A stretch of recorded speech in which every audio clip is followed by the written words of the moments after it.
الحرام منعم إن الحرام بعد الممات جهنم دع طرق الغي فالدنيا فين لا يبقى إلا القيوم الحي دع طرق الغي فالدنيا فين لا يبقى إلا وحده لا شريك له له الملك وله الحمد وهو على كل شيء قدير وأشهد أن محمدًا عبده ورسوله وصفيه وخليله صلى الله عليه وعلى آله وأصحابه ومن اهتدى بهديه وسن بسنته إلى يوم الدين أما بعد السلام عليكم ورحمة الله وبركاته يعني إن شاء الله تعالى وحن سو قارني محاضرة دي ساكا يا صدحات وحويا تاريخ التتار الشيخ مصطفى حاج إسماعيل وانا مالنتي لباد مؤتمر كيني أصلو سيدي طبنكي بشي شناد كوني أفر بقولي لبي صدنكي تاريخ ده هجرية لبي لباتنكي بشي أفراد لبا كوني كوبي طبنكي تاريخ ده ميلادية وحن إن شاء الله تعالى وذا دقيسن دونا محاضرة قيمك تاريخ التتار قيبتي دي أفراد يا شيخ مصطفى حاج إسماعيل فليتفضل مشكورا شيخ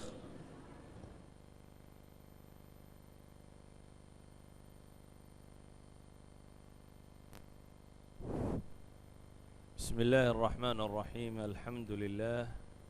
والصلاة والسلام على رسول الله اللهم وفقنا لما تحبه وترضاه وبعد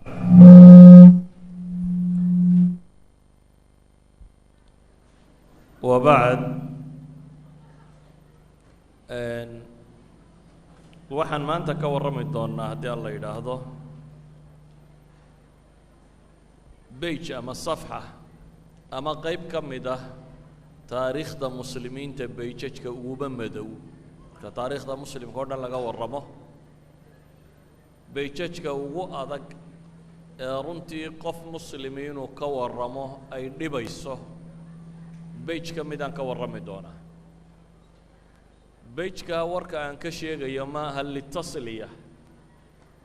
iyo inaan ku madadaalano dad muslimiin oo la laayay ama la baabi'iyey ama magaalooyin muslimiin oo la dumiyey taariikhdood laakiin danta aan ka leenay waxa weeyaan lilcibra inaan isweydiinno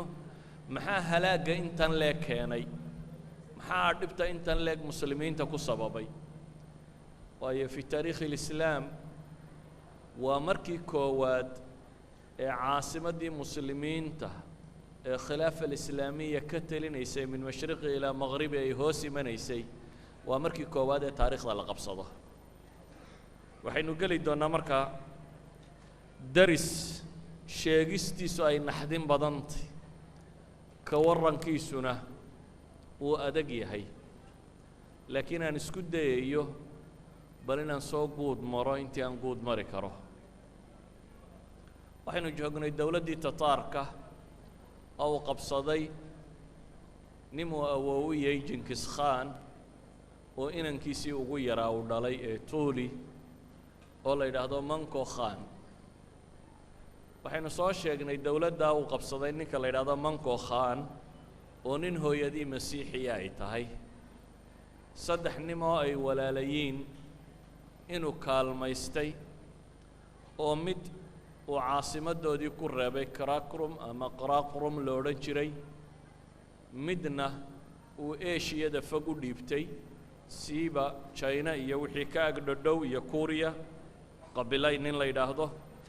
walaalkiisii ugu yaraana waxaa loo xil saaray oo nin dagaalyahana ahaa caasimadda muslimiinta ama dowladdii dunida ugu xoogga badnayd ama ugu weyneyd ee waagaa jirtay siduu dhulka u dhigi lahaa ninkaasi waxaa la yidhaahdaa luqada af ingiriisiga halaagu ayay ku sheegaan taariikhyahanada muslimiintuna hoolaako bay qoraan halaagu ama hoolaako kaa tidhaahdaba waa saddexda nina walaalaha ninkii ugu yaraa waa nin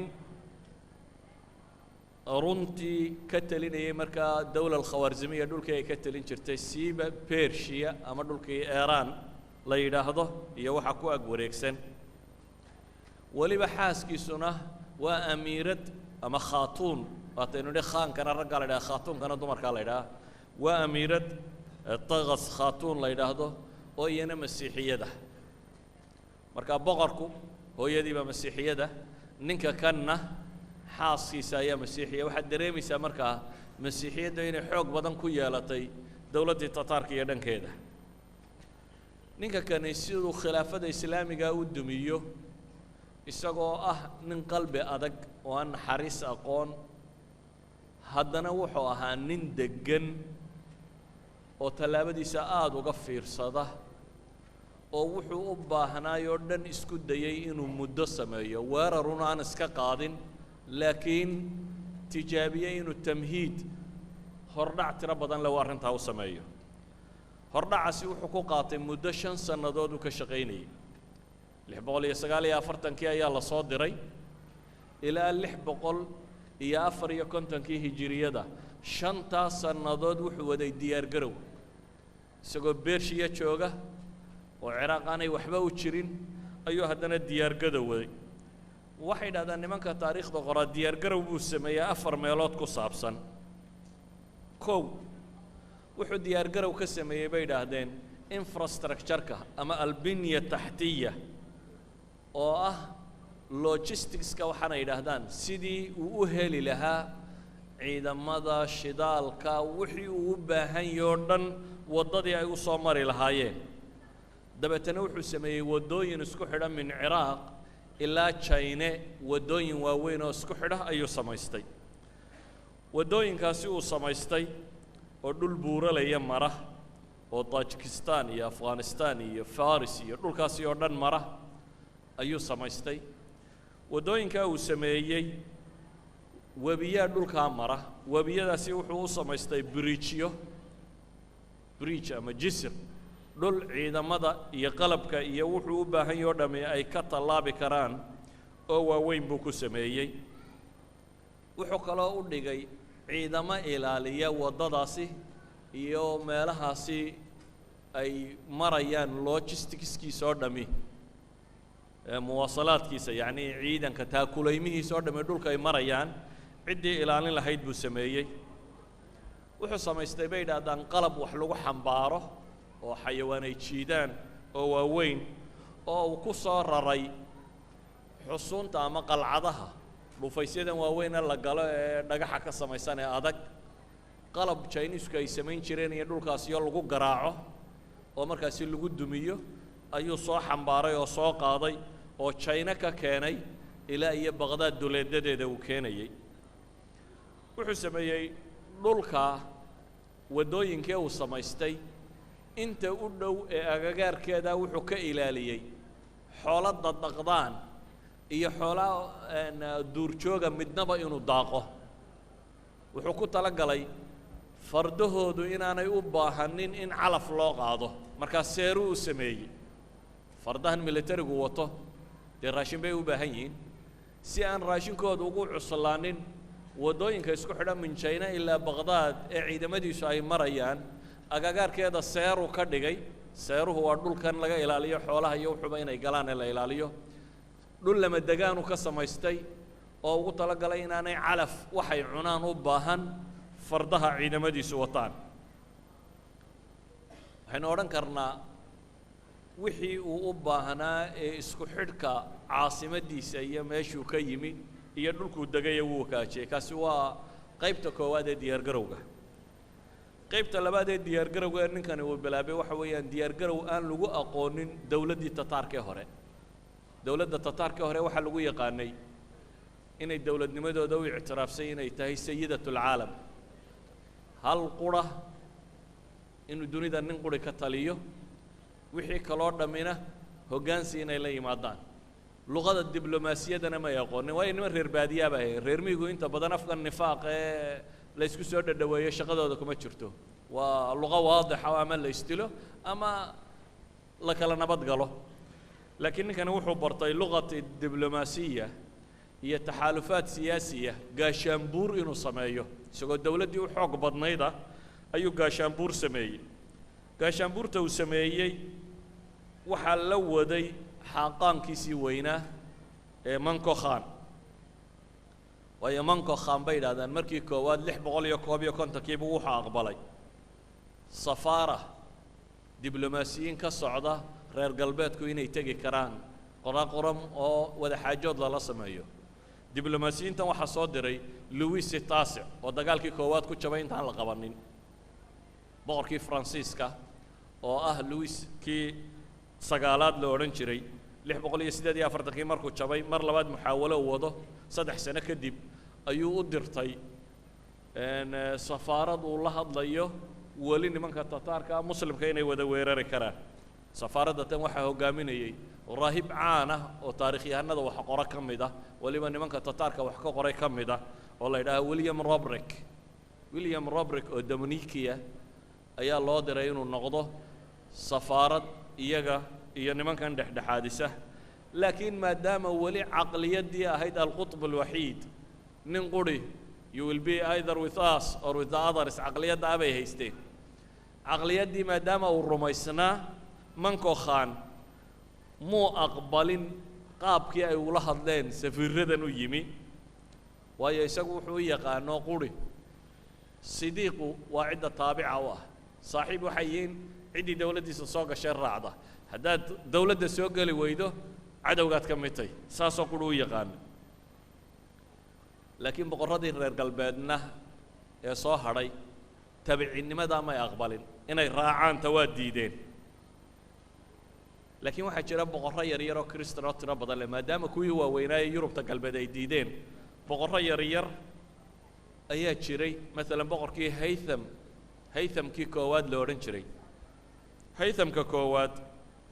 waa boqorkii armeniya ka talinayay cagihiisaabuu ku safray ilaa iyo uu tegey Qaraqorum Mongolia caasimaddii Tataarka ilaa uu tegey isagoo markaasi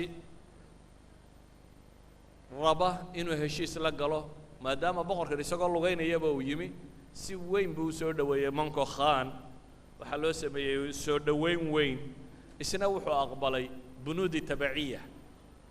inuu dowladdan u hoggaansamo uu raacayo ayuu aqbalay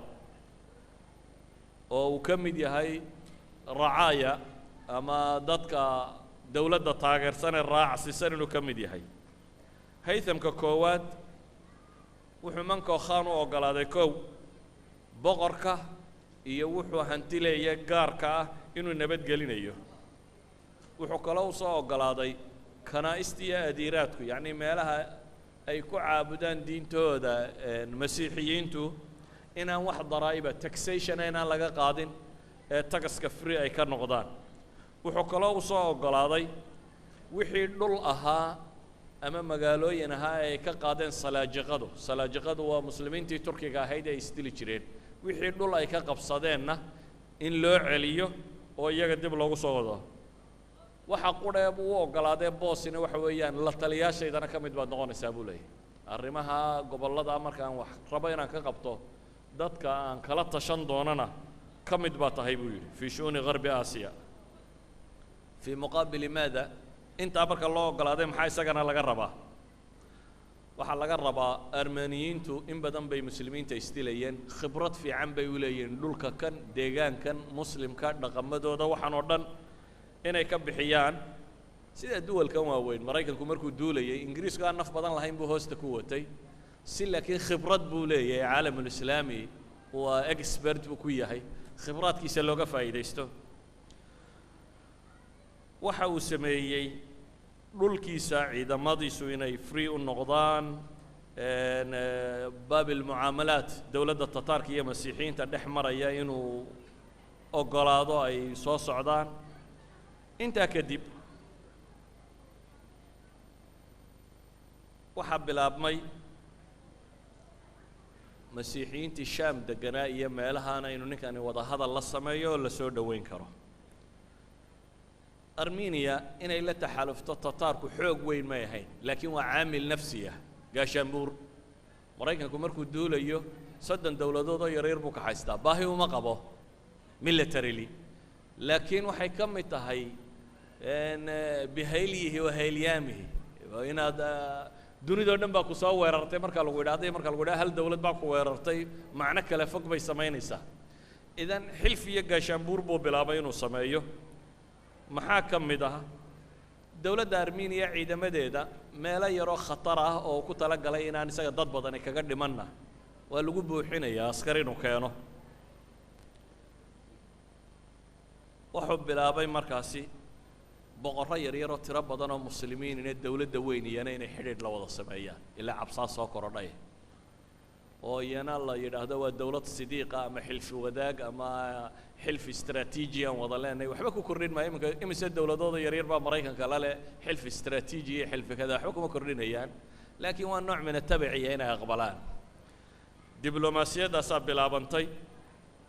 qoladaa yarna masaakiintaana fakhaamatu ra'iiskiisaasi inuu qaato iyo boqor hebel manko khan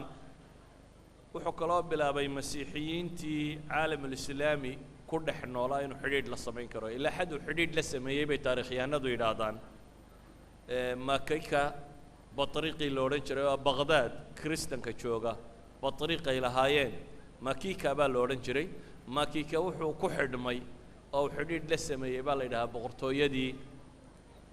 manko khan uu waday manko khan uu sii ballaadhiyey georgiya boqortooyadeeda iyana xidhiidh buu la sameeyey waxaa sii ballaadhay xidhiidhkaasi dabeetana waxaa bilaabmayba kuwa yaryaroo muslimiin oo aad u tiro badan inay usoo kala dheereeyaan ilaa xad aynu odhan karno waxay gaadhay halkuu ilaahay qur-aanka ku lahaa fatara aladiina fii quluubihim marad يصارعون فيهم يقولون نخشى أن تصيبنا دائرة فعسى الله أن يأتي بالفتح وأمر من عنده فيصبحوا على ما أصروا في أنفسهم نادمين إلهي وحول كوا قلبك كبك وحضر كيسا يجا أوكلا ديرين يجا على ذي الحديد كوده أوله المشكلة ومضى قبصان لها يبقى نكوبة بادرين أيها وهو شغيريا لكن دانتو عيتهاي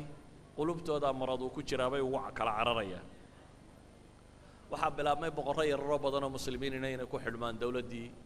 mongolianiska maxaa ka mid ah badruddiin lu'lu waa boqorkii muusal meesha la yidhahdo ciraaq ka tirsan ninkii ka talinayey hoolaaku u tegey xidhiidh buu la sameeyey waxaa ka mid ah oo iyana yimi salaajiqada ama atraagta dadkii ahaa laba boqoroo isdilayay baa jiray mid waliba wuxuu is yidhi ka kale yuu kaa badin inay dawladda weyn adigu xilfi wadaag la samee dabeetana labadiiba mid isagu waxaabuu ka qayb galay oo kiitaa markii la caleema saarayey dhowrkii kuna tegey buu ku jiray kii kalena waa ka daba tegey labaduba xidhiidh bay la sameeyeen midi waa ruknadiin waa qalaj arsanaan araabic dawla salaajiqadii arsanaan araabic wakhtigii dawladdii uu ka talin jiray weeyaan waa ruknadiin ninkii la baxay ka kalena kakaws ayaa la yidhaahdaa cizudiin bay ula baxay cizudiin kakaws baa la yidhaahaa labadaa boqor ee salaajiqadayhina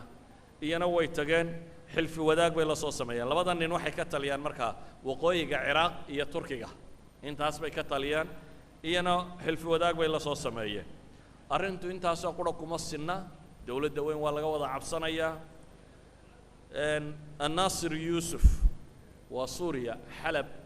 iyo dimashq boqorkii ka talinayey isna xagga dambuu ka soo wareegay dawladdii manko khan ee tataarka ayuu isna xilfi wadaag la soo yeeshay bale si uu ugu caddeeyo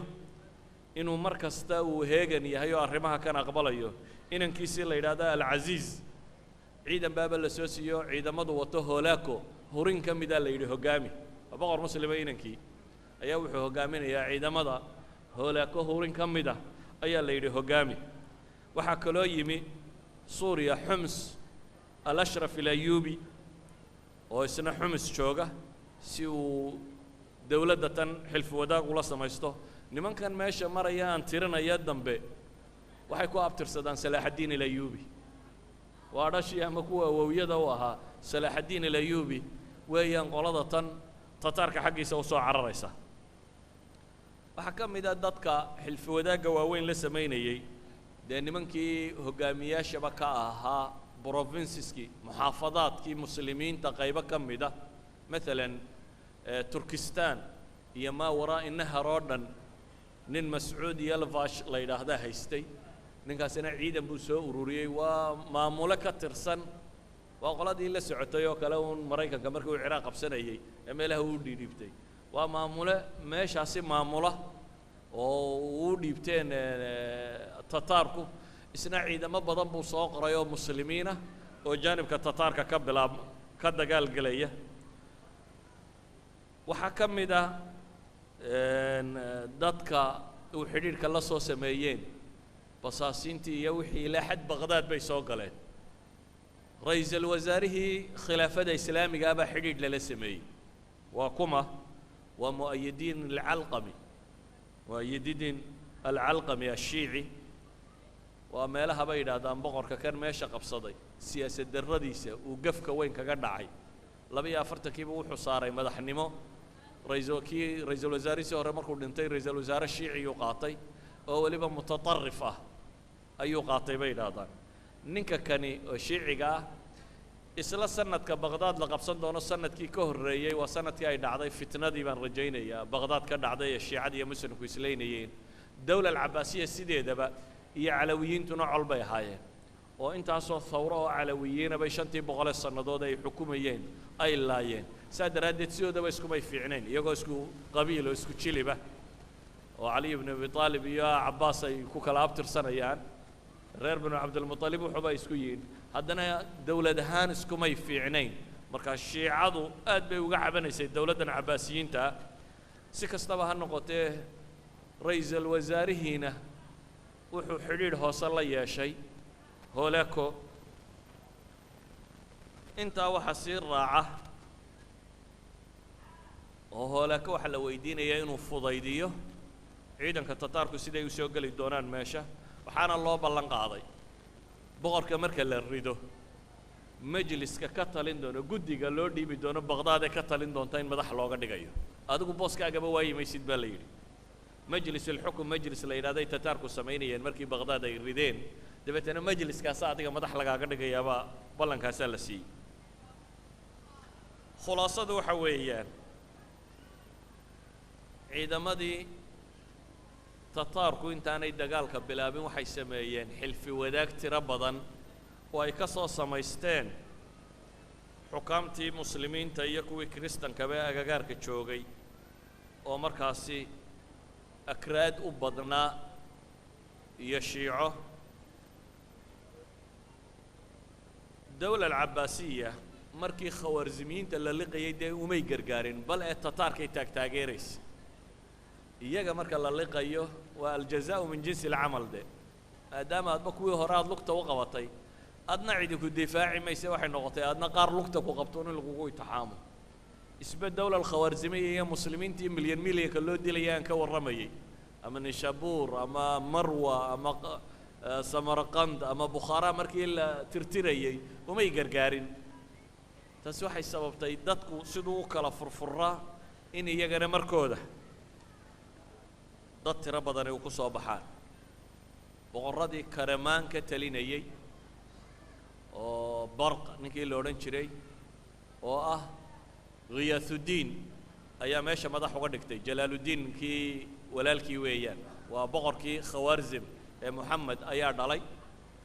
labada walaalii markay isdilayeen mid baa meesha usii dhiibtay kii meesha usii dhiibtaa u yimi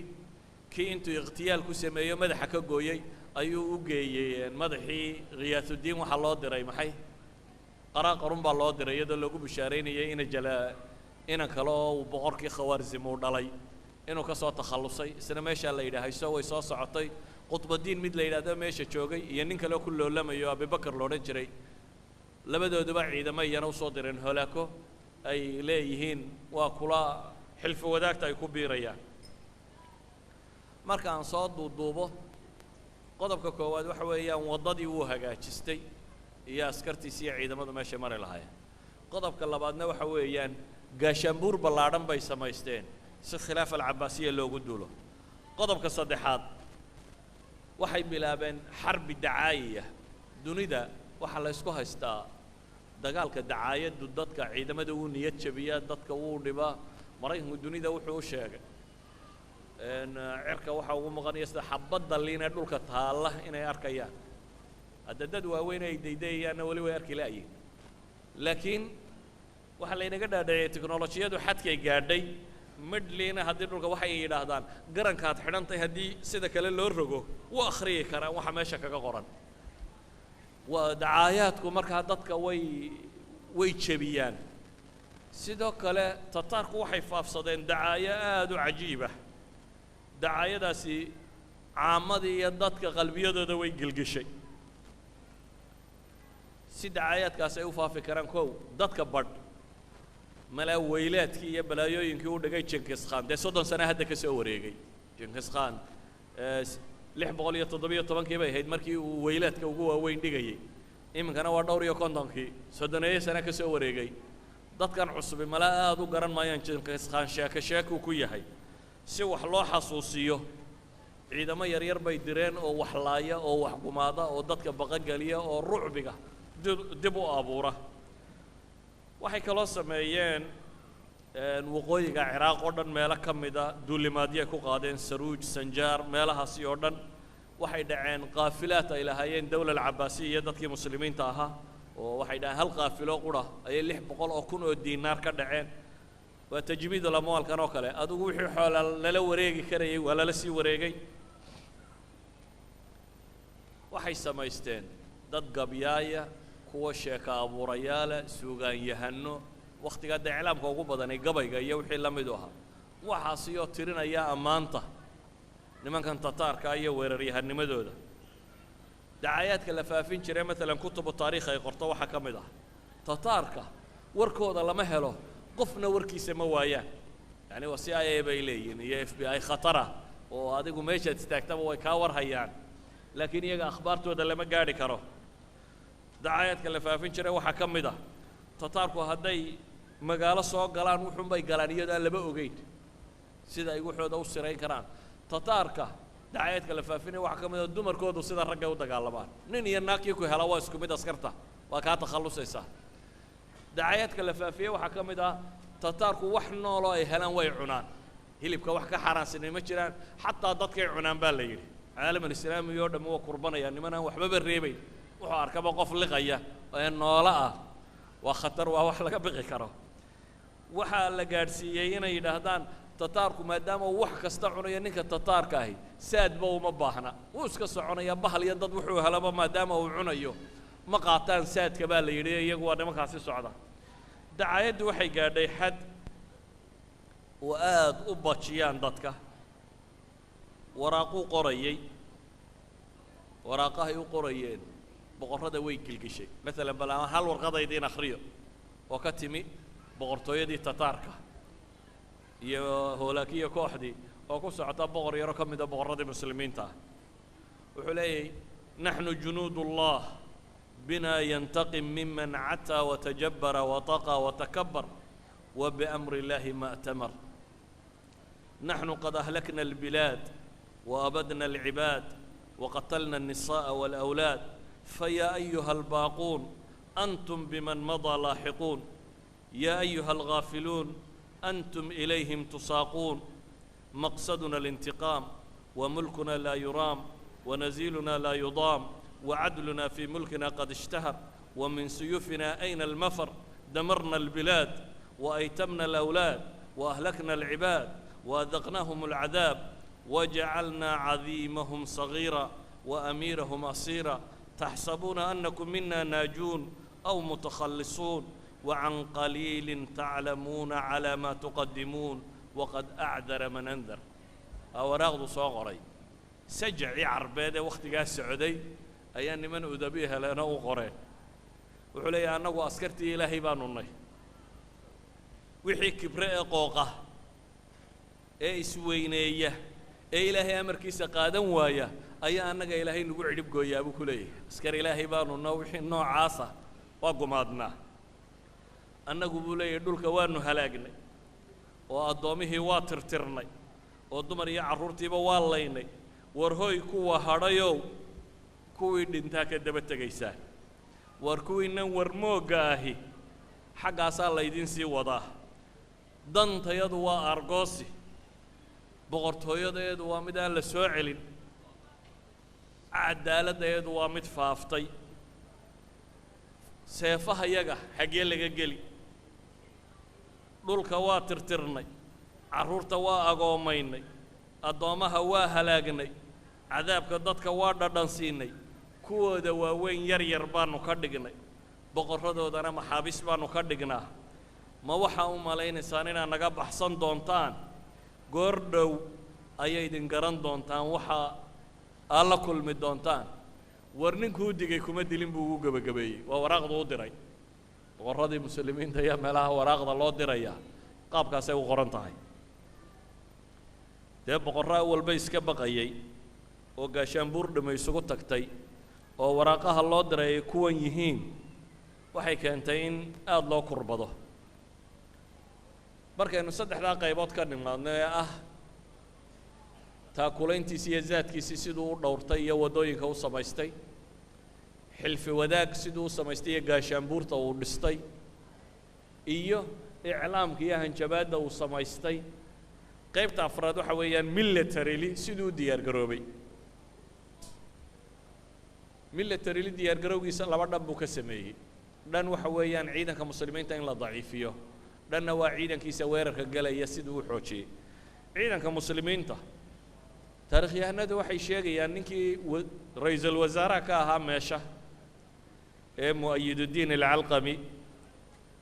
wuxuu heshiis kula galay holaako inuu boqorkan muslimka oo aynu nidhi waa nin siyaasadda haafilka ah waa inagii soo sheegnay sidiisa kale waa iska wadaad miskiin ah oo caqiidadiisu suubantay sida la sheegay laakiin war badan nin og maaha marka baabkan la eego kaas miskiinka oo aad arkayso dee siyaasaddiisu halkay joogto waaxid shiici aan la madbaaba ahayn inuu kalsoonidii waddanka oo dhan siiyey ayuu wuxuu ku qanciyey wakhtiga khatartaa lagu jiraa waxaa lagu qanciyey ninkan odayga ah ee madaxda ah ciidamada miisaaniyaddooda in la dhimo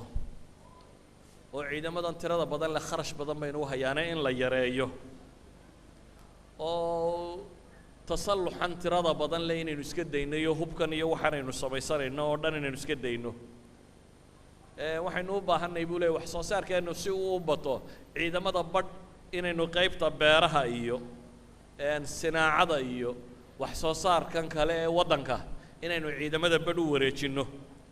isla markaa dunidu ay u aragto inaynu nahay dad nabadgelyo oo aan dagaallo iyo rabshad iyagu doonaynin si ay u muuqato waxay idhahdaan boqorkii fikraddaa wuu la dhacayba in ciidamadan la yareeyo awowgii markuu meesha joogay 100,000 oo askari buu haystay oo tababaran kanina bay yidhaahdeen ciidamadii wuxuu isku soo ururiyey 10,000 9,000 baa la sii daayay weliba waxay leeyihiin 10,000 waxay noqdeen ciidan iska daciifa oo hubkoodu gaboobay oo faqri uu ku dhacay oo qaarkood meelaha ay ka dadka wax ka weydiistaan yacni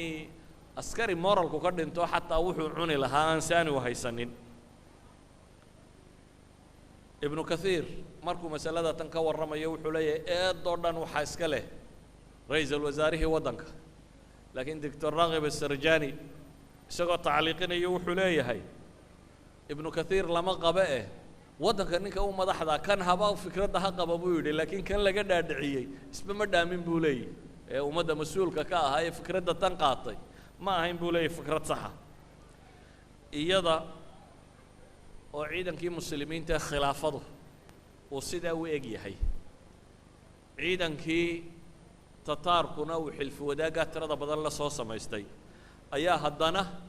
khilaafa alcabaasiya waa qalbi alcaalam alislaami waa dowlad 500 sannadood soo jirtay waa dowlad dunidu ay ku xisaabtamto waa magaalada dunida ugu dad badan leh 3 milyan oo qof baa baqdaad degan waa magaalada dunida ugu cilmi badan leh ugu maktabada badan leh ugu aqoon yahan badan ugu farsamo yaqaan badan ugu technology sarraysa mahma aw sidaa yeelay haddana ma aha meel lagu dhiiran karo waana qalbi alcaalam alislaami idan ku xisaabtan militariyo aad u tiro badan bay leedahay sidaa awgeed ayuu wuxuu dalbaday holaakoo ciidamadiisan beershiya degan oo quri inaanay dagaalka gelin ee in la siiyo taakulayn wax allaaliya wuxuu u baahan yahay waxaa amar la soo siiyey kow ciidamadii beershi iyo adarabijaan iyo intaasi isagu degan yahay joogay oo dhan inay qiyaadatu holaako galaan oo dagaalka xaggaa ka galaan waxaa kaloo la faray bato ibnu jaajo ninkii aynu lahayn ee wawowga u ahaa jinkis khan oo dowlad gaara iyagu samaystay alqabiila dahabiya golden hord meel qabiiladii la baxday waa foolgaha webigan volga la yidhaahdo iyo agaarkeeda ayay dowlad nawcan ma dowladda weyn hoos timaada laakiin xukunkeeda idaarigii uu mustaqil yahay ayuu bato xukuma bato baa waxaa la yidhi ciidan waa inaad adna dirtaa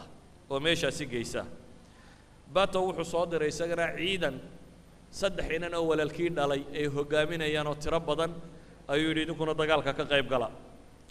waxaa kaloo la yidhi meesha waa khilaaf alislaamiya aynu duulimaadka kunay kuma filla ciidankii yurub loogu talagalay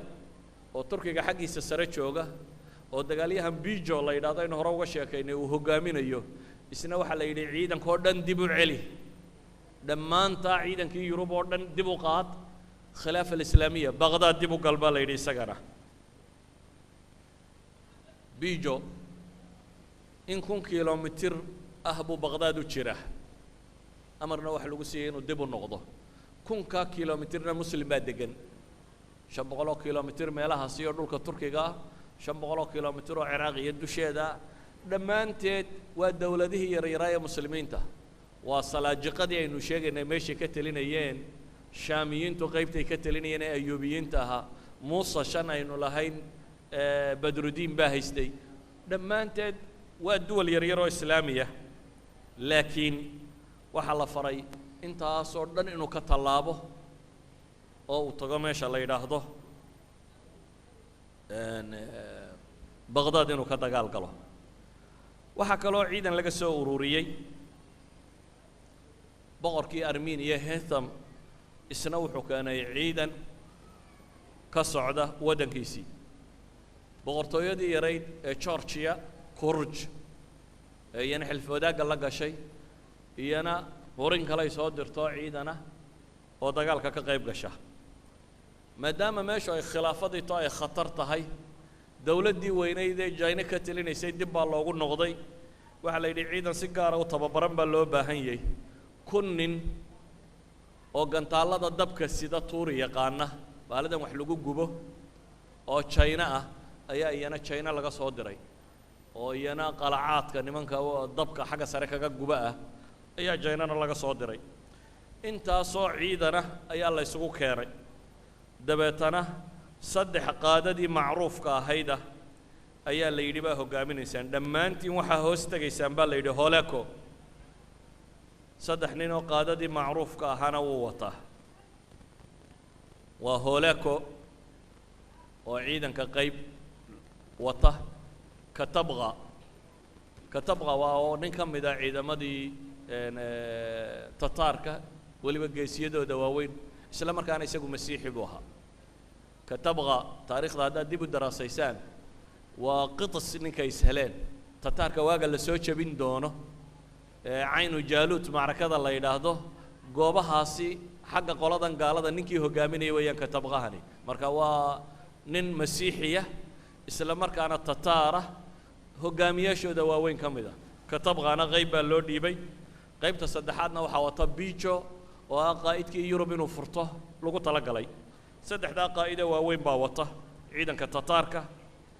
mushaarikiintii yaryaraana waa dhex socdaan oo uu ka mid yahay de annaasir yuusuf amiiru dimashq isagu inankiisii alcasiiz iyo ciidan watuu soo diray oo meesha ka qayb galay boqorkii muusal badrudiin lu'lu firqa koox iyana taageerto oo militariya buu soo diray maxaa la yidhaahdaa karmaankii joogay qutbudiin waxoogaa kooxuu soo diray inankii uu dhalay sacd ibnu abibakar oo isna meesha joogay waa nin ka mida karmaan kuwii isku hayay boqorrada yaraa isna ciidan buu soo diray dawaa'if yaryar oo muslimiin iyo kristan iyo ciidamo yaryar oo kaloo tiro badanina meeshay marayaan waxaasoo ciidanaa la ysugu keenay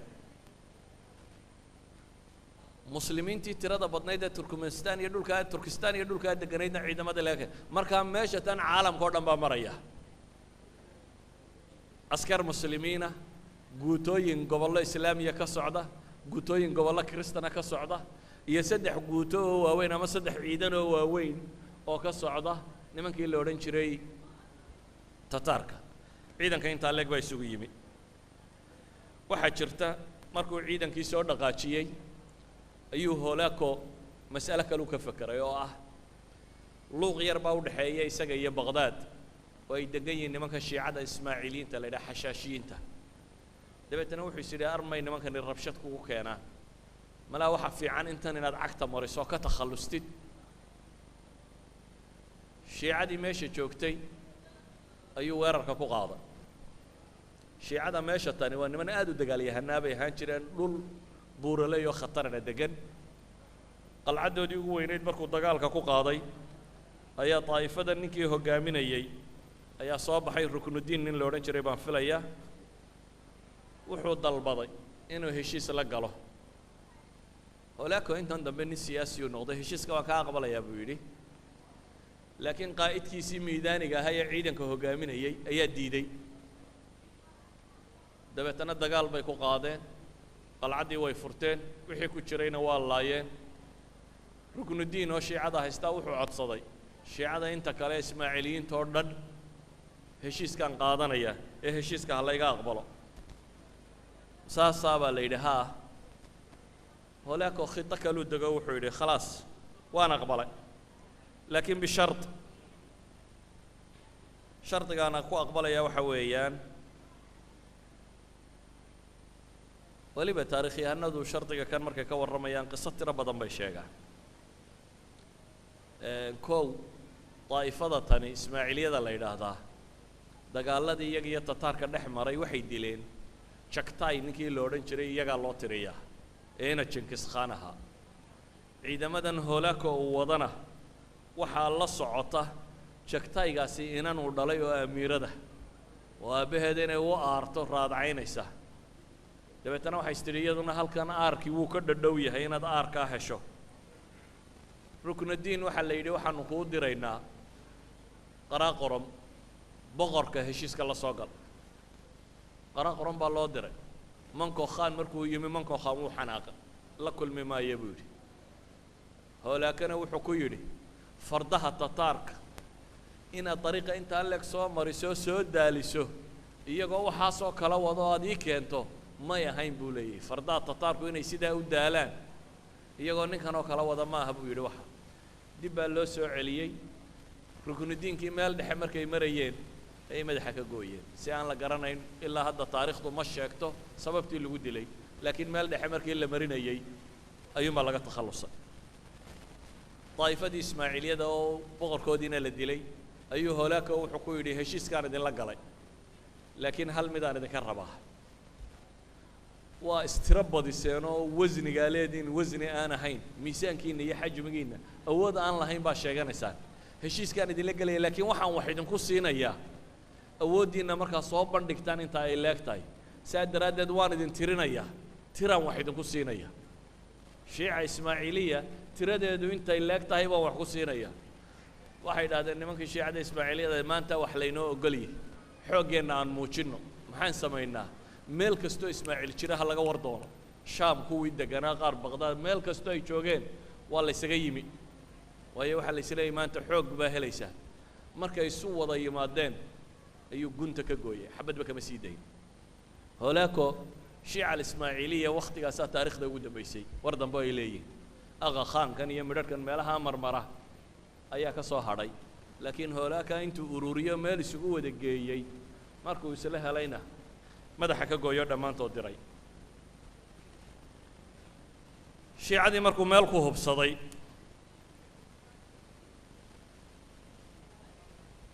oo waxay yidhaahdaan madaxdoodii qaar ka mid ah ama raggoodii waaweynaa inantii Chagtai uu dhalay Salqaan baa la odhan jiray Salqaan Khatuun ayuu u dhiibay oo qaar yidhi kuwaana aabbaha u lah dabeetana iyana aabaheed bay koox ulaysay 655 ayaa Shiica Ismaaciiliya la baabi'iyey waxaa bilaabmay dagaalkii Baghdad markuu intana ka takhallusay hadda wuxuu joogaa Baghdad siduu shaqo uga qaban lahaa shirweyna loo fadhiistay magaalada Hamadan la yiraahdo ee Faris Persia ku taala ayaa shirka lagu qabtay 450 kilomitir ay Baghdad u jirtaa shirka waxa lagu go'aamiyay kow ciidanka in saddex qaybood laga dhigo qayb uu hoggaamiyo holaako qalbiga ciidankana uu noqdo imdaadaadna la siiyo siiba imdaadaadkii ama taakulayntii ka timi alqabiila adahabiya ama golden hortka qolada la yidhaahdo oo ubato ibnu georgi uu hoggaaminaya oo gobolku xukumayaya wixii taakulayna ka timina adigu kaxaysaa la yidhi weliba ay kula socdaan armenia iyo georgia wixii ciidane ka yimin ay kula socdaan intaasi waxaa la yidhi waa wadnaha dagaalka wadnihiisa inta ka qayb galaysa holaaka hoggaaminaya ciidanka labaad waxaa la yidhi koonfur bari baqdaad ha ka soo galaan ciidanka koonfur bari ka soo gelaya waxaa la yidhi katabqa ayaa hoggaaminaya isaga waxaa la amray inuu socdo meeshu waa dhul buuraleeya ciidanka intaan leegi ma wada mari karaan in la kala qaybiyaa baa la rabaa dusha ka wareeg baa la yidhi iyo dhulka suhuusha ah baqdaad adigu xagga koonfureed ka soo gal baa la amray ciidanka saddexaad waa ciidankii ka soo socday anadol turkiya xaggeeda sare waa ciidanku bijo ninkii la yidhahda uu hoggaaminayay waxaa la amray 1000 kilomitir intuu soo jaro inay isku wakhti soo galaan magaalada baqdaada taariikhyahanadu waxyaabaha cajiibka ay sheegaan waxaa ka mid ah 1000 kilomitir ciidan socda oo dhul socda oo diyaarada iyo wax ilaalinaya aanay jirin ama waddada uu hagaajinaya aanay jirin oo aan la kulmin wax kamiina wax dhul jiifa wax meel u galay waxba aan la kulmin oo 1000 kilomitir ba dawladda yaroo islaamiga ay degan yihiin oo haddana socodka dheeraynayo isku dayaya nimanka hamadaan ka dhaqaaqay inuu kula tago isku wakhti magaalada baqdaad uu kula tago isla markaasi ma jiro muwaasalaadkan hadda cusubada telefoon iyo taar iyo wax lagu wada hadlayo farda wata la rabo fardihiisaasi inay mar la galaan baqdaad ciidamada dhanka ka soo socda laakiin dhulka uu marayo waa salaajaqadii aan sheegayay muusal buu soo maray oo odaygii badrudiin lu'lu ciidanka soo diray oo haystay waa oday 80 jira taariikhyahanada qaarkood baa waxay dhahaa 100 jir aakhiru u sii jeedaa haddana gaaladu daba socdaa uu gargaaraya baqdaad markii la qabsaday 3 bilood kadib baan filayaa buu dhintay kani badrudiin kani maca daalika aakhirada cidima xasuusinay tataarka la arkaa xagga tataarku kaga jira magaalada baqdaad waa magaalo leh qalcaad xusuun tiro badan oo adag oo ku wareegsan waa magaalo 5 qarni dawladdan ay ka talinaysay waa magaalo uu joogo khaliifkii 700aad baa jooga oo boqorkii 700aad ee muslima ayaa ka talinaya laakiin dhufaysyada iyo hubka iyo xusuunta hadday rag waayaan haba ma taraan almustacsim billaah waa nin noloshiisa marka la eega bay leeyihiin nin fiicana qur-aanka akhrista ay leeyihiin caqiidatu salaf buu haystay cibaadaadka ku fiican faqarada wax siiya laakiin waxaasi waa naftiisa ummadda wixii anfici lahaa muu hayo ummadda waxaa anfacaa qaa'id soo jeeda dunida waxa ka socda garanaya balaayooyinka ku xiiran ka fekeraya taktiik fahamsan iyo qaab uu diyaar garo kaasa anfacaya dadka ولذلك ابن كثير مركو نكن كورمي وحليه كان حسن الصورة ننقرح بدنبو هابويري جيد الصريرة تاريخ دي سيالابتي شايادو في عنتهي صحيح العقيدة عقيدة في عن مقتديا بأبيه المستنصر بالله في العدل أبيه كضيري حق عدالته صدق بدن علماء شرفه iyo dadka cubaada ah madhabu salaf sunniya ku sugan laakiin madhabu salaf in wax la iska celiyaabaa ku jirtay xaggan un cibaadada iyo intan buu kaga sugnaaye baabkii loo baahnaa kagama sugnay غافل عن السياسة buu haaba yidhaahdaa wadciga waxa ka socdana si fiican uma garanaynin ragga sida loo kala doortana si fiican uma garanaynin ragga baa joogay oo ka mid yahay adeerkii alkhafaaji ninkii la odhan jiray oo ka mid yahay rag badan oo ragaa jiray laakiin raggii ragga ahaa waa la durkiyey mujaahidudiin aybak baa ka mid ah mujaahidudiin aybak iyo mu'ayidudiin alcalqami col bay ahaayeen kan shiicigaa baa kor loo soo qaaday kan kale waa la durkiyey idan muu lahayn aragti siyaasi oo dheer, muu lahayn kafaa'o qiyaadiya sida uu doctor raaqib isarjaani leeyahy, muu lahayn himmo korraysa, muu lahayn geesinimadii qaraarada lagu qaadan lahaa wakhtiga kana adag, muu lahayn buu leeyahay karismihii uu u baahnaa inuu ummadda uruuriyo oo dadku ay ag joogaan, muu lahayn buu leeyahay ragga sida loo miidho ama loo doorto ama loo xusho. 16 sannadood waa in laga diyaar garoobo way ahayd. intuu boqorka ahaa waa 16 sannadood oo sanadkiisii 17aad in laga diyaar garoobo way ahayd, mase dhicin. ee waa ka askartiisii beeralayda ka dhigay iyo sanaacinta. maxay ku gabagabowday markaa? waa madax ummaddana aan diyaar garaynaynin, kursigana aan ka kacaynin. waa kuwa maanta joogow. qofku waxay ahayd ama inuu shaqada u qumo ama inuu banneeyo cid kaloo u qumi karta tago. anaana fadhinaya waxna tari maayo. qaacidadaa bay joogtay. ragguu doortay waa kuwan khiyaamaynaya ee ninka kan kolba u tegaya. magaalada baqdaad 3 milyan oo qof baa jooga. culammada dunida ugu tiro badan baynu odhan karnaabaa deggan. waa dhul raaxo, culum nadariyo tiro badan baa taalla. waxay maqleen wixii afghanistaan ka dhacay, wixii madaabix ka dhacday, wixii dawla alkhawarzamiya ka dhacay, wixii muslim la laayay. inay wax ka taraan daayada iyagaaba kala qayb galay mararka qaarkood sida la sheegayo dawla alkhawarzamiya sidii looga takhallusi lahaa. maadaama iyaba ay kaa tataarka ku caawiyeen in laga takhalluso, iyana kuwii ag joogay baa waxay ku caawiyeen in iyaga laga takhalluso. muxaram 12 markay ahayd 656 hijriyada, waa sanadkii 656 hijriyada bishii koowaad ee muxarama 12keedii markay maraysay ayuunbaa waxaa la arkay dhanka bari ee magaalada baqdaad isagoo ciidamadii hoolaku ay taagan yihiin oo uu bilaabay inuu dhigto madaafiicdiisii wixii gaami lahaa. dhanka koonfur barina, koonfur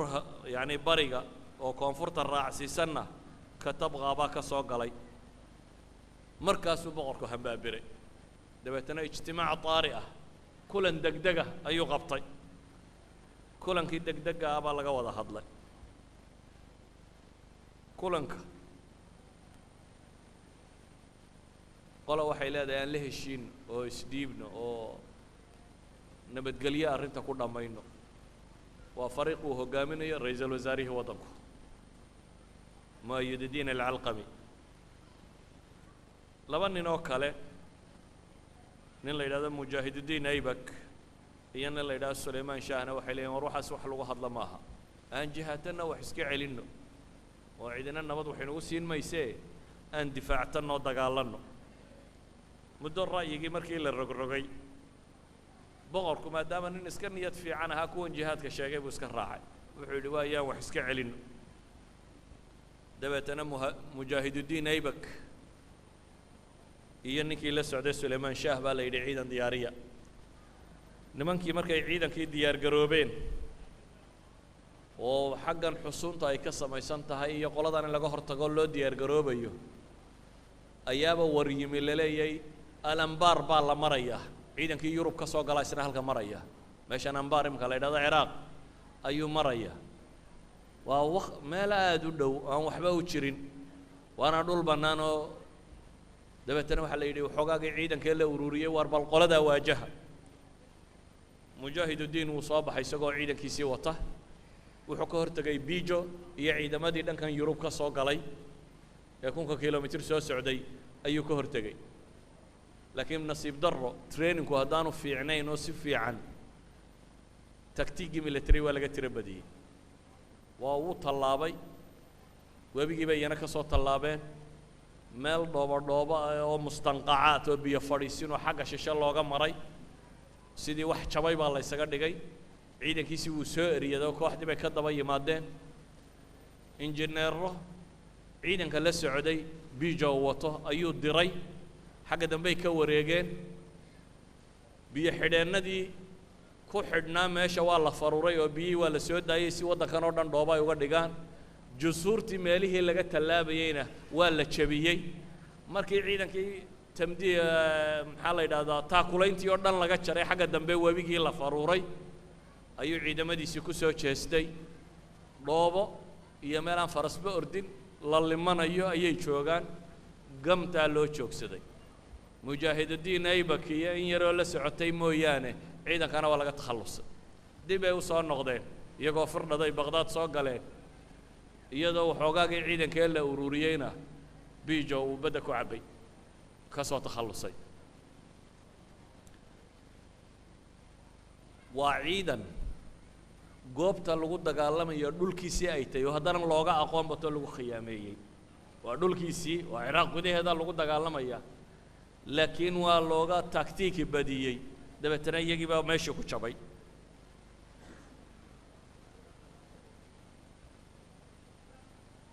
baqdaad buu soo galay waa 19 muxarram baa dagaalkani dhacaya biijo ayaa hore u soo socday isna dhanka waqooyiga ayuu magaaladii baqdaad ka soo fadhiistay magaalada baqdaad marka hadda waxa ku xeeran saddexdii ciidan iyo wixii ay wateen holeeko oo bari jooga katabqa oo koonfur bari jooga iyo waqooyiga oo uu joogo ninka la yidhaahdo biijo jalse labaad baa loo fadhiistay ibn alcalqami markii mujaahidiin aybak iyo kooxdiisina ay soo jabtay boqorkiibuu ku noqday wuxuu leeyahy kama maaranno diblomaasiyad inaynu haatan bilowno isticmaalno طاولة المفاوضات miiska wada hadalka aan tagno war kale ma yaallo laakiin miiska wada hadalka yaa wada hadla taariikhda bini aadamka mufaawadaadku yay dhex maraan laba ninoo xooggan hadday mufaawadaad dhex maraan wax caqliga gala ka soo baxa laakiin miskiin iyo nin muqiyo xooggani haddii mufaawadaad dhex maro mufaawadaadku dee waa un aqbal ilaa wax ka dambeeya haddaad aqbali weydo waa ku burburinaya weeyaane mufaawadaad weligaa haddaad maqasho mufaawadaad baa dhacaya falastiin iyo israa'iil mufaawadaad kastoo dhex mara maxaa ka soo baxa heshiis ay tanaasulaad sameeyeen falastiintu hadhow baa wixii soo baxay israa'iil fulin weydaa markaasaa waxa la yidhaha mufaawadaadka ha la cusboonaysiiyo haye dib baa loo cusboonaysiiyey maxaa ka soo baxa shuruudan bay soo xidhaan kuwan baa soo tanaasula waa la soo saxeexaa way fulin weydaa israa'iil hadhow baa la yidhaha mufaawadaad saddexaad mufaawadaad unbaa socda ku kastoo bilaabmaana waa tanaasulaatun haatatan magaaladu waa xisaar bay ku jirtaa mufaawadaad baana bilaabmay mufaawadaadkii iyuu dirtay boqorku u fiirso boqorkan halka ay joogto siday taarikhyahanadu leeyihin labadii nin aynu lahayn hooleekay hoosta kaga xidhnaayeen ayuu wuxuu u diray inay noqdaan mufaawadiinta dhankiisa ka socda waa kuma waa mu'ayadidiin alcalqami iyo batriirikii mekako la yidhaahdo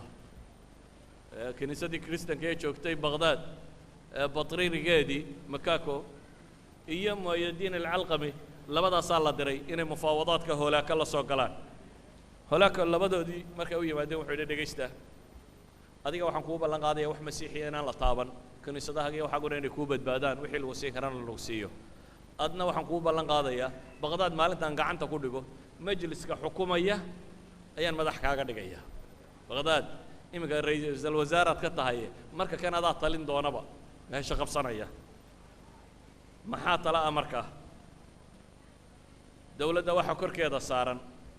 horta labadii nin ee dagaalamay iyo kooxdoodii in la keeno shayga koowaad mujaahidiin aybak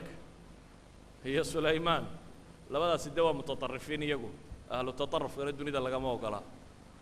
labadaasi waa inay soo xero galaan ثانيا natiijadii mufaawadaadku waxay noqotay markaa dagaalku oo la joojiyo nabadgelyo dhacda hoolaako oo ogol inantiisa inuu bixiyo oo boqorka inankiisu guursado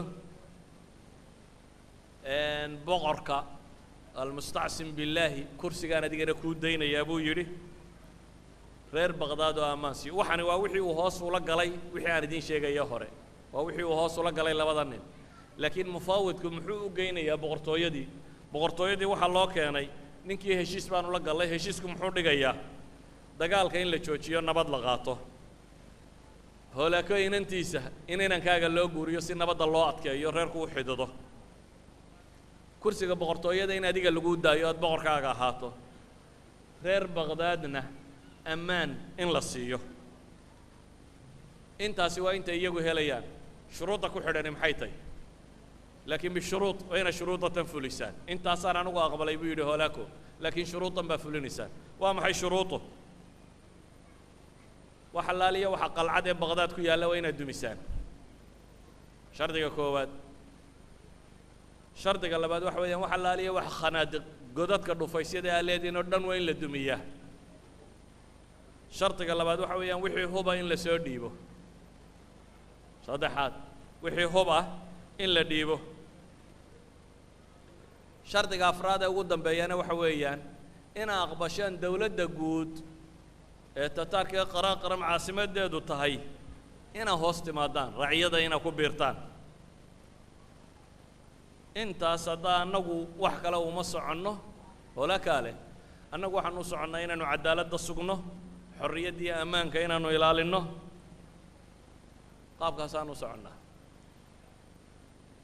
taariikhdu waxaad mooddaa un beyj horoo jiray in dib loo qoro ma aha taarikhda bini aadamku waxa taarikhdan bini aadamku in aadamun weeyaan waxaan dunida jooga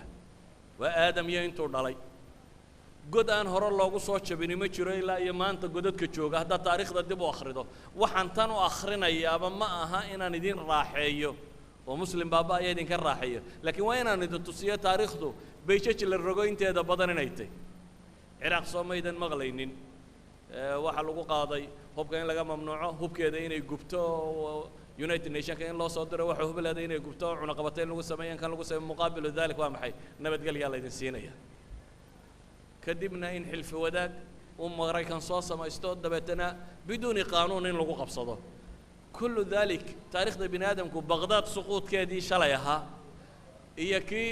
dhowr boqoloo sannadood 800 sano ku dhow ama 900 sano ka hor dhacay waa isku weji eegin 800 sannadood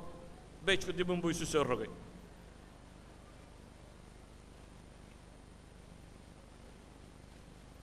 boqorku si aanu mufaawadaadkaasi talakuba uga samayninna garaacistaa lagu bilaaba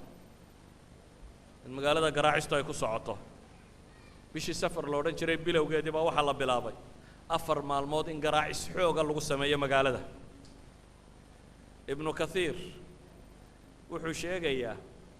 daartii boqortooyada square laga qabtay buu yidhi dabeetana gamuunyahanadii baa gamuunka ku ganay gamuunku waa leebka waa dee waxyaabihii la isku garaaci jiray madaaficda ugu waaweyn baa lagu ganay taarikhyahanadu waxay sheegaan boqorku wakhtigaasi jaariyadihiisii mid ka mid a cayaaraysay inan carafa la yidhaahda hortiisa ka cayaaraysay oo ahaa jaariyaadkii mulkul yamiinka lagu haystee joogay ayaa cayaaraysay taarikhyahanadu waxay sheegaan carafo boodboodaysa ayaa gamuun ku dhaca markaasuu boqorkii naxay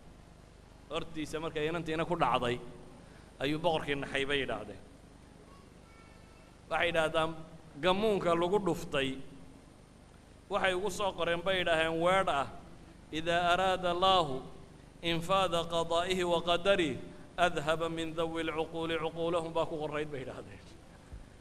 ilaahay hadduu doonayo arrinkiisa inuu fuliyo kuwa caqliga la unbaa caqliga laga qaadaa waxba kala garan waaya dabeetana wixii la rabaa fula gamuun ay ku qoran tahay inantaasi ku dhimatay bay yidhaahdeen boqorku markaasuu kabashkabashta bilaabo wuxuu yidhi daahiyada guriga ha lagu badiyo waxyaabaha kana aanu gamuunku soo maraynin daaqadaha in la adkeeyo ayaa la bilaaba arrintii meel adag bay maraysaa alcalqami mu'ayadiin alcalqami wuxuu yidhi mufaawadaadka aan ku noqdo mar labaad ma bilaabaa boqorku wuxuu yidhi haya adigu tag mufaawadaadka adigu iga aqbal wuxuu yimi holaako mar kale mufaawadaad baan rabnaa inaan kula galno masaas ahaa wuxuu yidhi keligaa kuma qaabili karo waxaan rabaa markaynu wada hadlayno inaad wadato magaalada culammadeedii rijaalul acmaalkeedii dadkeedii wajahadee la yaqaanay magaalada dadkii caqliga u ahaa waa inay kula socdaan haddaad doonayso inaan heshiis kula galo weliba boqorku waa inuu ku jiraa wuu soo noqday wuxuu yidhi ninkii holaako wuxuu aqbalay inaynu wada hadal samayno laakiin waxaa laygu xidhay inaynu xaashiyadeenoo dhan intaynu kaxaysanno inaynu u tagno waa yahay baa la yidhi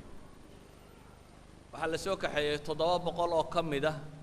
magaalada baqdaad dadkii magaca iyo maamuuska ku lahaaya ee culamo leh ee tujaar leh ee waxgarad leh 700 oo nin oo ka mid ah waxaa la soo kaxeeyey qoyskii boqortooyada 17 ka mid ah dabeetana wuxuu yidhi holaako markii wixiiba soo baxeen waan idin kala dambaysiinaya kow boqorka iyo 17ka qoyskiisa ahi ama 17 idinka mid ah iyo boqorkoo quri ha yimaadaan inta kale xagga dambe ha ku sugto waa yahay baa la yidhi boqorkii iyo 17 baa u tegey 7 boqol kale wuxuu yidhi horta iyaga madaxa ka jara 7 boqol kale madaxa laga jaray boqorka waxba looma sheegin ciidankii raggii uu halkan kaga yimi iyaga wuxuu yidhi iga qariya 17kii uu yimina wuxuu yidhi khaliifada boqorka waxaa laga rabaa inaad hadda amar bixiso ah reer baqdaad inay hub ka dhigaan boqorku haatan war uma yaallo waa inuu amarka bixiyaa ka labaad wuxuu yidhi boqorkana ha la xidho boqorkiina waa la xidhxidha maxaa loo xidhxidhanayaa adigu waa inaad sheegtaa baa la yidhi qasnadihii dawladda iyo meelihii waxyaaleen oo dhan si loo heli karo boqorkoo meesha taagan ayuu yidhi labadiisa inan soo qabto horta 3 inana uu dhalay axmed abulcabaas iyo cabdiraxmaan abulfadal ayuu yidhi ku hor gowraca isagoo taagan boqorkoo meesha taagan ayaa labadiisii wiila waaweynaa lagu hor gowracay kii saddexaad wiil saddexaad oo dhalo mubaarak abulmunaaqib la odhan jiray isaga wuxuu yidhi xidhxidha maxbuus ka dhiga 3 hablood ay boqorka walaalayiinna ku dara buu yidhi halkaa markay joogto waxaa la yidhi ha loo yeedho wixii baqdaad rag waaweyn ku hadhay ee culammadii ahlu sunna ah waa loo yeedhay xabaalaha la dulgooyaa la yidho dhammaantood ha la laayo iyaga iyo dumarkoodaba waa la laayay ragga la laynaya maxaa ka mid ah waxaa ka mid ah sheekhii magaalada uu dhalay ibn aljawsi inankiisiiya الشيخ محي الدين يوسف ابن الشيخ أبي الفرج ابن الجوزي وشيخ الدار الخلافة ولا قورعي شيخ يسدح ويلا ودالي ودا قورعي رجع ماشي اللي جو قورعي وحكم إذا لبدين إن الدجالية هنكا مجاهد الدين أيبك يا سليمان شاه إيجانا وحليده هلا قورعه إيانا ولا قورعي وحلا قورعي دقي سو تربية خلافة صدر الدين علي بن النيار نين لا يلاحظه dabeetana waxaa la yidhaha lagu xigsiiyo a'immada masaajidda khutabada xamalada qur-aanka waxaasoo dhan ha la laayo intaaba waxaa la laayay iyada uu boqorku xayi yahay oo weli nool yahay dabeetana ciidankiisii baa meesha lagu fasaxay waxaa la yidhi baqdaad ha la laayo 40 maalmood baa baqdaad wixii ku noolaay oo dhan la gumaadayay waxay yidhahdaan askari baa ku soo baxay 40 carruur oo hooyooyinkood la dilay isna 40kii buu gowracay waxaa la yidhahaa boqorka isaga oo ciidankaa la yidhi kubad ka dhigta harraato ku dhintay baa la yidhi sidii harraati loogu waday taarikhyahanada qaar baa waxay leeyihiin isaga cidhibtaa lagu dilay sidii harraati loogu waday ayuu boqorku geeriyooday waxaa ka soo baxay meesha tan maktabaddii ugu weynayd ee dunida ku taallay maktabadda ugu weynayd dunida ku taalla baqdaad bay ku taallay waa maktabad haaruun urashiid oo asaaskeeda bilaabay 100 iyo dheeraadkii 170 ilaa 193 hijriyadu isagu maamulayay dabeetana waxaa yaalay mujalladaadka dunida ugu tirada badan leh maxaad iyada ka sheegaysaa Trablus tii Lebnaan ee ay gubeen waxaa yaalay baa la yidhaha 3 milyan oo mujallad 3 milyan oo volume maxaad u malaynaysaa tii baqdaad iyadoo baqdaad maktabadda quri waxay lahayd dad nusaakhiin oo madbacadima jirina wax qora dad kutubta dadka u dhiiba dad mutarjimiin oo afafka kale ka tarjuma researchers degan meesha غرف wax lagu akhristo meelo wax la isugu dhigo xalaqaad ama meelo nadawaad cilmiya lagu qabto lagu niqaasho meelo ardadu ay seexdaan waa akbar waa maktabadii dunida u weynayd oo uu yaallo aqoonta dunida dhammaanteed af kasta ku qoran ha noqdo afkii yuunaanta Greega kii Siryaaniga ahaa kii Hindiga ahaa kii Sakritiga ahaa Farisiga Laatiiniga kullu luqaat way yaaleen may odhanin maktabadda rara oo qaraa qorum geeya lama odhane waxa la yidhi rara oo webiga Dajla ku gura webiga Dajla ayaa aqoontii reer nebi aadam uu kala dhexlayay maaha aqoontii muslimiinta oo qura waa maca Greegii hore ma wixii bini aadam qoray muslimka waqtigan waxay lahaan jireen rag aqoon-yahanoo dunida loo diro oo shaqadoodu ay tahay meel kitaab dunida yaalluun inay arkaan soo qoraan kitaab kasta cidii haysta waa laga iibsanayay waana la keenayay kitaab kasta waa la tarjumayay ayu cilmi ha ku saabsanaado maktabaddii intaa leekayd waxaa la raaciyay webiga Dajla waxay yidhaahdaan mudduu webigu khad dareerayay madoobaaday khadkii bugaagtan lagu guray fardaha lagaga tallaabiyey bay yidhaahdaan webiga sidii maktabadda tan loogu guray 40 maalmood baa magaalada dadkii la xaaqayay waxay taariikhyahanadu sheegaan 1 milyan oo qof dad ka badan baa la dilay taariikhyadana qaar baa 2 milyan yidhaahda waxay yidhahdaan guryahu masiibku waa majaroorka halkan biyuhu ay ka dareeraan dadku markay cararaan ay guryaha saqaf ka fuulaan baa laga daba tegaysaa loo laynayo guryaha magaaladu dhiig bini aadan bay daroorayeen baa la yidhaahdaa dumarkii iyo carruurtii xagga sare koray iyo wixii sidii loo gowracayay guryihii Baghdad ku yaalay bay yidhaahaan sida roobka dhiig bay da'ayeen waxaa la tilmaamaa markii uu baqay xanuuna dilaaceen 40 maalmood kadib 40 maalmood wuxuu amray wax dhaqaaqa inaan la sii daynin aduu magaalo 3 milyan oo qof degantay oo intaasoo kunoo ciidan soo galeen oo qaradkuna yahay wax nool inaan lagaga tegin qiyaasun waxa ka soo baxaya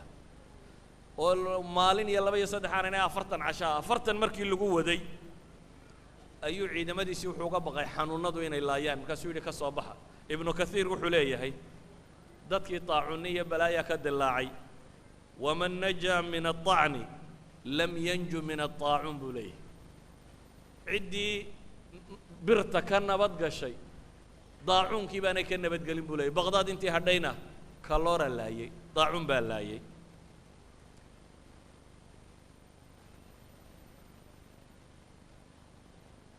goorahan baa la eg fadhiyaan u malaynayaa marka waxaan ku gabagabaynayaa uun taariikhda maantu waxaan joogaa weji ah Baghdad oo dunida taariikhdeedii ka baxday waxay cilmi lahayd waxay culamo lahayd waxay dad lahayd waxay boqortooyo lahayd dhammaanteed la laayay xoogna aan lagu dilin tala xumo muslim ku dhimatay muslim isqaybqaybiyey oo iyagu col ah heshiisna iyo xilfi wadaag la galaya cidda kale midba uu ka kale kula duulayo taariikhda dhaxalkeedu waa ka waqti kasto ay saasi dhacdana